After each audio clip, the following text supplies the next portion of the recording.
Shrimpgate, the political hat trick that failed. We just witnessed a historic level of backroom politicking and maneuvering in the North Carolina General Assembly, specifically in the North Carolina Senate.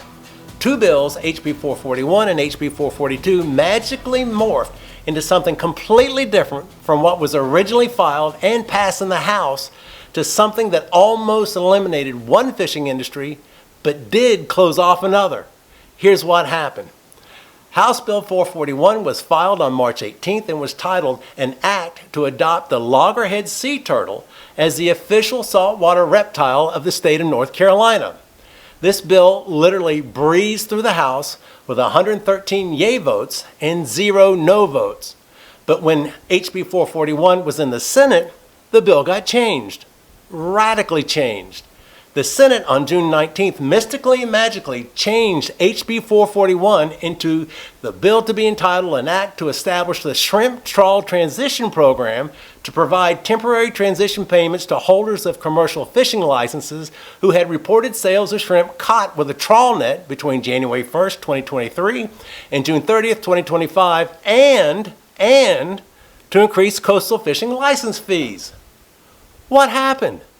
How did that happen? Where did that come from? But most importantly, why did it happen? How did HB 441 morph from making a loggerhead turtle our state reptile to paying shrimp trawlers for the state of North Carolina, regulating them out of business? Now, enter the follow-up bill, HB 442. It was filed in the House on March 18th entitled A Bill to be Entitled An Act to Restore Recreational Fishing for Summer Flounder and Red Snapper in North Carolina through the creation of a 4-year pilot program. The primary focus of HB 442 was to restore a recreational flounder season of a minimum of 6 weeks a year and possibly longer for the next 4 years.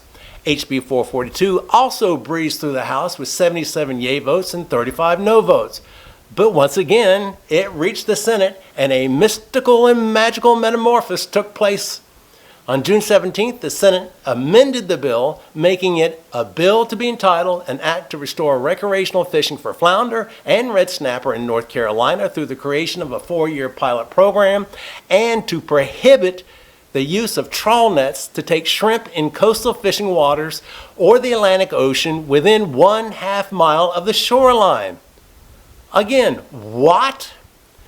The turtle recognition bill morphed into a shrimp trawl compensation bill, followed up with a subsequent bill that was supposedly to allow recreational fishermen a 6-week flounder season, but it morphed into putting an end to shrimping by everyone on the inside waters on out past the beach.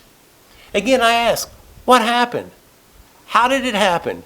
Where did this come from? But most importantly, why did it happen? Was all of this nothing but one big ruse? Some back-filled, smoke-filled, nefarious power play to bypass the legal process to achieve what couldn't be done in public? These changes were made without forewarning. Most senators didn't even know of the changes until they received a text message the day before they were to vote. The changes made to the bill were done without even consulting or informing the primary sponsor of the bill. The House rejected the amended Senate bill. HB 441, HB 442 did not pass. These bills were a cleverly designed political hat trick that failed. Certain senators, not all of them, thought they could distract you and me with the left hand while the right hand was doing the dirty deeds. HB 442 is DOA, and we are not going to get a 6-week flounder season. HB 441 and HB 442 had bipartisan support in the state legislature. Yes, both Democrat and Republican. It had support of both the commercial and recreational fishing communities. Yes, both commercial and recreational fishermen.